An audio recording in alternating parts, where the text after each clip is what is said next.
스치부봉빠방 TV. 네, 안녕하세요 여러분, 스치부입니다.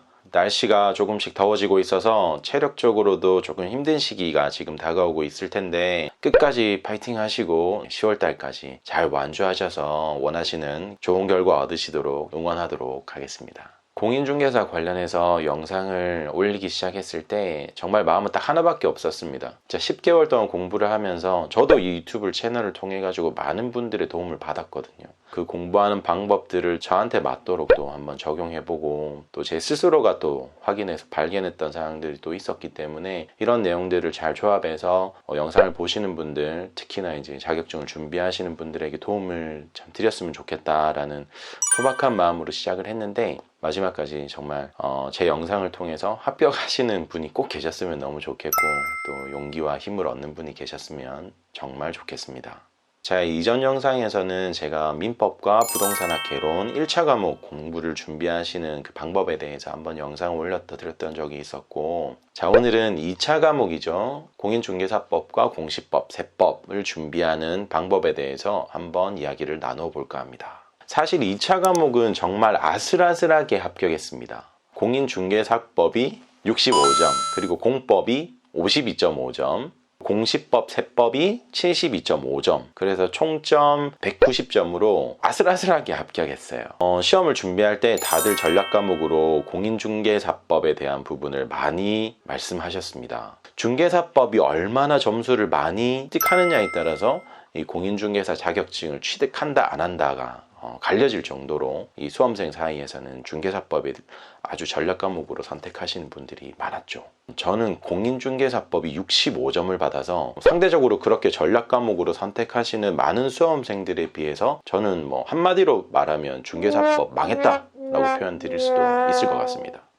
자격증은 취득을 했지만 이 과목에서는 실패를 했기 때문에 어떤 실패에 대한 원인을 좀 분석을 해본 결과 결론을 도출할 수 있었습니다. 다들 아시겠지만 중개사법 같은 경우에는 타 과목 대비해서 커버해야 되는 범위가 좀 작죠. 공법이나 민법 같은 경우에는 그 과목에서 다루는 법률이 상당히 많은 반면에 중개사법은 중개사법 그리고 실무와 관련된 부분 딱 두 가지 영역에서 문제가 40문제가 출제가 됩니다. 그만큼 적은 범위에서 많은 문제를 출제를 해야 되는 상황이다 보니까 시험의 변별력을 높이기 위해서 그 문제들이 상당히 지엽적이고 조금 더 나쁘게 표현드리면 좀 치사한 문제들 많이 출제가 되었습니다. 그래서 강의의 좀 방향도 약간 그런 쪽에 좀 특화가 많이 되어 있다는 느낌을 받았어요. 학문적인 이론과 개념과 뭐 체계와 뭐 이런 부분에 대한 설명보다는 어떻게 암기를 해야 된다 뭐 이런 부분으로 되게 암기 위주의 강의가 많이 흘러 들어가서 개인적으로는 조금 과목에 대한 이해가 좀 덜 된 상태에서 이 과목을 접했던 것 같아요. 자, 이 대목에서 꼭 짚고 넘어가고 싶은 부분은 특정 강사에 대한 어떤 강의나 뭐 특정 강사를 비하하려는 의도는 전혀 없습니다. 제가 수강했던 그 강사님도 상당히 그 중개사법에서는 인기 강사로 소문이 나 계셨던 분이었고 강의 자체에 대한 부분이 상당히 우수했다고 저는 생각을 합니다.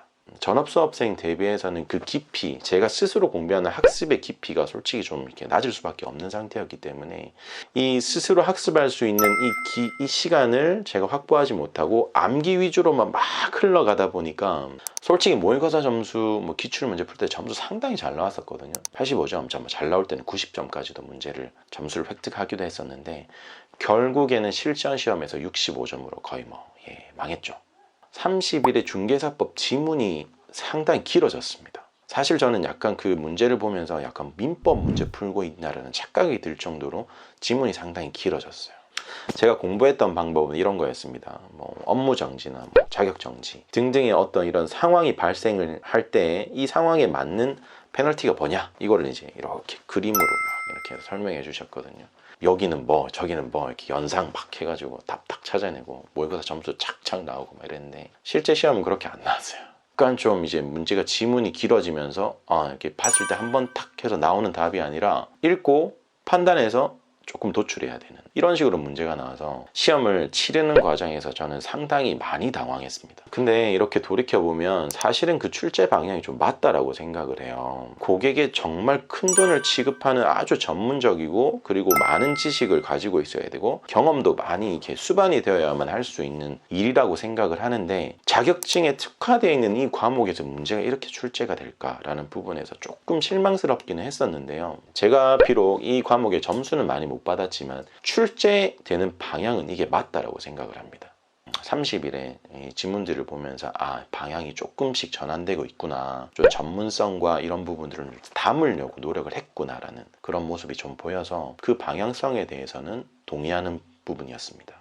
결론적으로 32회를 준비하고 계시는 우리 수험생 여러분들도 저처럼 준비하시면 조금 당황스러워 하실 수도 있을 것 같아요. 중개사법의 전반적인 출제 방향이 전문적이고 조금 분석하고 뭔가를 확인해야만 문제를 풀 수 있는 과정으로 변화하고 있다고 생각이 들고, 그만큼 지문도 길어졌기 때문에 단순 암기 논리 방식으로만 공부하셔서는 분명히 한계에 부딪힐 수 있다고 생각합니다. 기본적인 개념, 단원에서 설명하고자 하는 방향이 어떤 건지에 대한 먼저 개념을 좀 잡으시고 그리고 암기가 병행이 된다면 분명히 좋은 결과가 나오지 않을까라고 예상됩니다.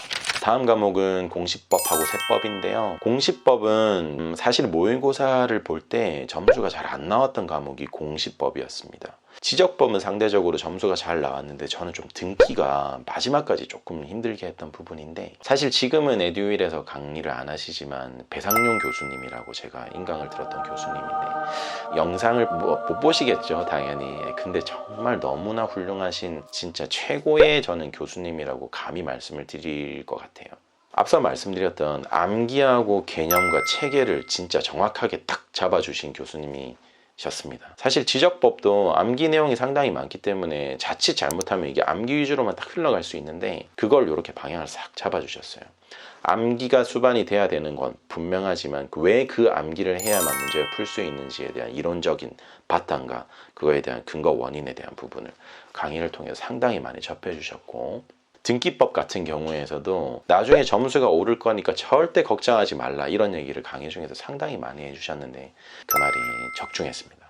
더디지만 나중에는 이게 딱 개념이 체계가 잡혀서 이 기억이 지금까지도 사실 저는 아직도 기억하고 있는 사항들이 상당히 많습니다. 이 영상을 빌어서 다시 한번 교수님께 감사하다는 말씀을 전해드리고 싶고요.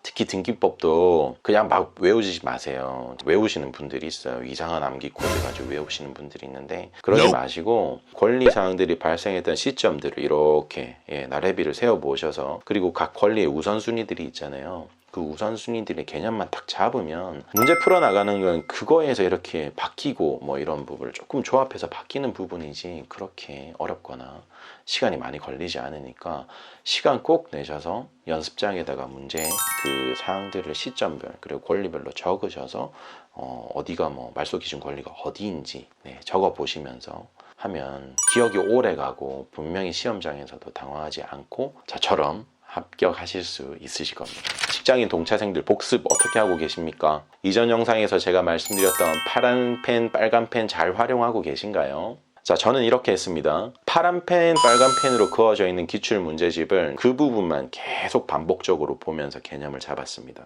잘 안 외워지는 부분들을 핸드폰 카메라로 찍어서 사진으로 담아서 짬날 때 들여다가면서 계속 봤습니다. 출퇴근 시간에는 기출문제 강의는 저는 안 들었습니다. 문제를 봐야만 이 시각적으로 같이 일치가 되어야만 이해가 돌아가는데 저는 이제 자차로 운전을 하면서 이제 출퇴근을 했거든요. 운전은 시선에 고정이 되어 있고 문제가 들리는 게 사실 효과가 별로 없어서 저는 기출 과정은 출퇴근 시간에 안 듣고 대신 심화 과정, 그 문제가 연관되어 있는 단원별 심화 과정을 1.5배속, 1.8배속 막 돌려가면서 계속 들었어요. 그리고 나서 강의 듣고 문제 풀고 또 줄 그어놨던 거 지속적으로 보고 짬날 때 암기 카드 적어서 보고 이렇게 복습을 하시면 아마 준비하시는 데 조금 도움이 될 것 같습니다. 자, 오늘도 긴 영상 시청해 주셔서 너무 감사드립니다. 생각 외로 많은 분들이 관심이 있어 하시고 영상을 봐주시고 계셔서 너무 고맙고 또 이상한 또 책임감도 생기고 그러네요. 한 분이라도 도움이 되실 수 있는 분이 계시다면 정말 너무너무 즐겁고 보람이 될 것 같습니다. 봐주셔서 감사합니다. 스치브였습니다.